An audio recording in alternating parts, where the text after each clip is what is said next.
শেখ মুজিব সরল লোক ছিলেন বলে মাফ করে দিয়েছিলেন, নয়তো এদের অস্তিত্ব থাকতো না, বলছেন ফজলুর রহমান। ভবিষ্যতে তত্ত্বাবধায়ক সরকার ব্যবস্থা পরিবর্তনে গণভোট লাগবে, বলছেন আলী রিয়াজ। ব্যবসায়ী বিএনপি নেতাকে ডেকে নিয়ে অপহরণের অভিযোগ। এবং সর্বশেষ জানাবো, জনগণই ঠিক করবে কে কাকে লাল কার্ড দেখাবে, বলছেন ডক্টর জাহিদ। এতক্ষণ শুনছিলেন সংবাদ শিরোনাম, এবারে বিস্তারিত। তবে তার আগে অনুরোধ থাকবে আমাদের চ্যানেলটি সাবস্ক্রাইব করে বেল আইকনটি ক্লিক করুন। শেখ মুজিব সরল লোক ছিলেন বলে মাফ করে দিয়েছিলেন, নয়তো এদের অস্তিত্ব থাকতো না, বলছেন ফজলুর রহমান। তোমাদের বিশ্বাস করেছেন শুধু শেখ মুজিবুর রহমান একজন বোকা লোক ছিলেন, সরল লোক ছিলেন বলে। তিনি বলতেন, আমি জাতির পিতা, আমি কারে মারবো, আমি মাফ করে দিলাম। মাফ করে দিয়েছিলেন বলে, নয়তো এদের অস্তিত্ব থাকতো না, এমন মন্তব্য করেন বিএনপি চেয়ারপারসনের উপদেষ্টা অ্যাডভোকেট ফজলুর রহমান।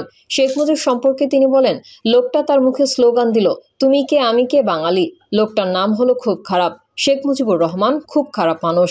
এই লোকটাই তো স্লোগান শিখিয়েছেন, তোমার আমার ঠিকানা পদ্মা মেঘনা যমুনা, রক্ত সূর্যে উঠেছে বীর বাঙালি দেখেছে।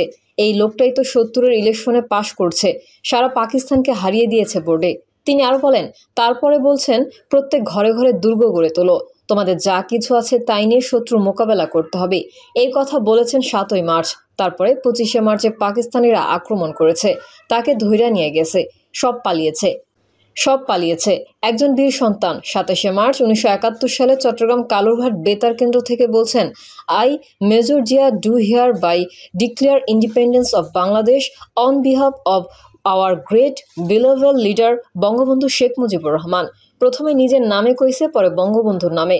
ফজলুর রহমান বলেন, তুমি আফগানিস্তান চাও, আফগানিস্তানে কোনো রাজনীতি নাই, যারা অস্ত্র তার হলো ক্ষমতা। তুমি এটা কও বাপের বেটা যে আমি আফগানিস্তানের মতো একটা দেশ করব, পাশ করলে আমাকে ভোট দেন, এই সাহস নাই কেন? বাটপার মুনাফেক সবকিছু পেটের ভেতরে লুকিয়ে রেখে ৫৪ বছর ষড়যন্ত্র করে আজকে এই জায়গায় এসেছে। বিএনপি চেয়ারপারসনের এই উপদেষ্টা বলেন, তার সেই দুর্বলতা এবং তার মাফ করার সুযোগে আজকে এসে বলে, বাংলাদেশ নেই, বাংলাদেশ হয়নি, মুক্তিযুদ্ধ হয়নি, এটা ইন্ডিয়ার ষড়যন্ত্র ছিল।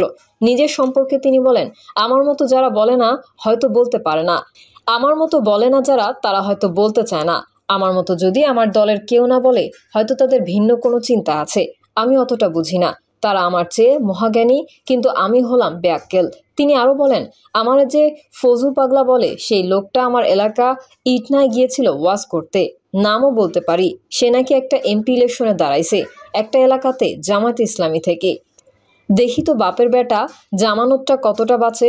ফজলুর রহমান বলেন, আমারে যারা বকে রাজাকারের বাচ্চারা, আমি বলতে পারি, এদের বাপ এখন পশ্চিম পাকিস্তানে আছে, এদের জন্য কান্দে এরা। যারা আমাকে ফজু পাগলা বলে, এরা আমার এলাকায় গিয়ে দেখতে পারে who is Fazlur Rahman in his locality.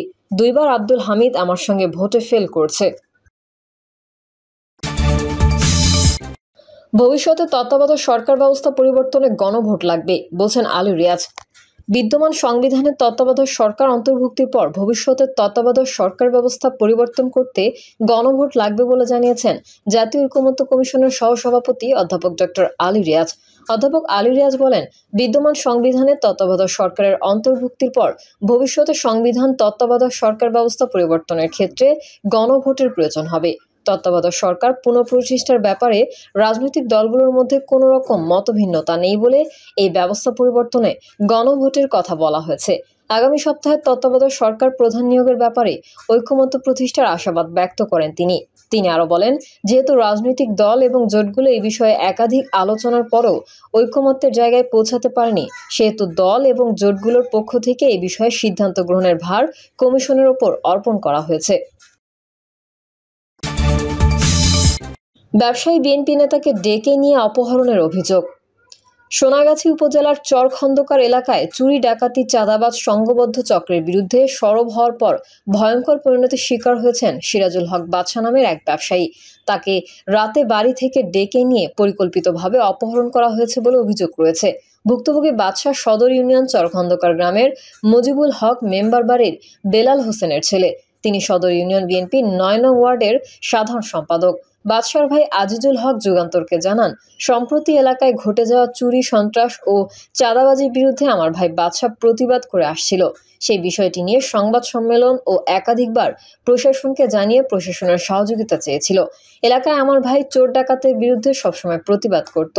সে চর খন্দকার ৩ রাস্তার মোড়ে মুদির দোকানের ব্যবসায়ী ছিল।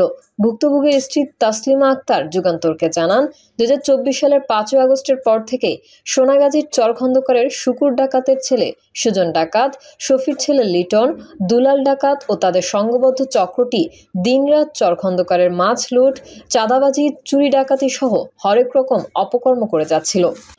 এসবের প্রতিবাদ করে যাচ্ছিল আমার স্বামী বাদশা। ২ মাস আগে তাদের অপকর্ম নিয়ে সংবাদ সম্মেলনও করে আমার স্বামী। তারই জেরে পরিকল্পিতভাবে মোবাইল করে রাতের বেলায় তাকে বাড়ি থেকে ডেকে নিয়ে অপহরণ করে এই সন্ত্রাসীরা। এখনো পর্যন্ত আমার স্বামীর কোনো হদিস পাওয়া যায়নি। বিষয়টি থানা পুলিশ ও সেনাবাহিনীকে জানানো হয়েছে। এলাকাবাসী জানান, স্থানীয় একটি প্রভাবশালী চক্র দীর্ঘদিন ধরে চরখন্দকার গ্রামে মৎস্য ব্যবসায়ী ও সাধারণ মানুষদের ভয় দেখিয়ে চাঁদা আদায়, জমি দখল করে আসছিল। তাদের বিরুদ্ধে কেউ মুখ খুললেই তাকে নানা হুমকি ধামকি দেয় সন্ত্রাসীরা। তারা বলেন, সোনাগাজী সেনা ক্যাম্পে ক্যাপ্টেন আলিফ আল গনি দায়িত্বে থাকা অবস্থায় আইনশৃঙ্খলা পুরোই নিয়ন্ত্রণে ছিল। তিনি জনসাধারণের নিরাপত্তার জন্য সর্বোচ্চ চেষ্টা করেছেন। চরখন্দকার ও বেরিবাদ এলাকায় সেনাবাহিনীর টহল না থাকায় বর্তমানে এখানে সন্ত্রাসী ও মাদক বিকিকিনির আড্ডারখানায় পরিণত হয়েছে। এই অঞ্চলে সেনাবাহিনীর অভিযান হওয়া খুবই জরুরি। তারা সেনাবাহিনীর হস্তক্ষেপ কামনা করেছেন। সোনাগাজী মডেল থানা পুলিশের ওসি বায়োজিৎ আকুন যুগান্তরকে জানান, সোমবার রাতে চরখন্দকার এলাকায় এক বিএনপি নেতাকে অপহরণ করেছে এমন একটি অভিযোগ পেয়েছি। এ ঘটনার তদন্ত চলছে। অপহরণের শিকার বাদশাকে উদ্ধারে কাজ করছে পুলিশ। অভিযুক্তদের গ্রেফতারে অভিযান অব্যাহত রয়েছে। জনগণই ঠিক করবে কে কাকে লাল কার্ড দেখাবে, বলছেন ডক্টর জাহিদ। বিএনপির স্থায়ী কমিটির সদস্য অধ্যাপক ডক্টর AZM জাহিদ হোসেন বলেছেন, কে কাকে লাল কার্ড দেখাবে তা ঠিক করবে জনগণ। কে কি বলেছে তার ভিত্তিতে বাংলাদেশ জাতীয়তাবাদী দল আদৌ কোনো আলোচনা বা সমালোচনার প্রয়োজন মনে করে না। ডক্টর জাহিদ বলেন, সারা দেশে আইনশৃঙ্খলা পরিস্থিতির অবনতি ঘটিয়ে নির্বাচন পেছানোর ষড়যন্ত্র করা হচ্ছে। অন্তর্বর্তী সরকার ও নির্বাচন কমিশন যেভাবে এগিয়ে যাচ্ছে, বিএনপি আশাবাদী যে প্রধান উপদেষ্টার প্রতিশ্রুত সময়ের মধ্যেই নির্বাচন অনুষ্ঠিত হবে। তিনি বলেন, বিএনপির ভারপ্রাপ্ত চেয়ারম্যান তারেক রহমানকে নিয়ে কটূক্তি একটি পরিকল্পিত ষড়যন্ত্রের অংশ। তবে বিএনপি সেই ষড়যন্ত্রে পা দিতে চায় না, প্রত্যুত্তরও দিতে চায় না।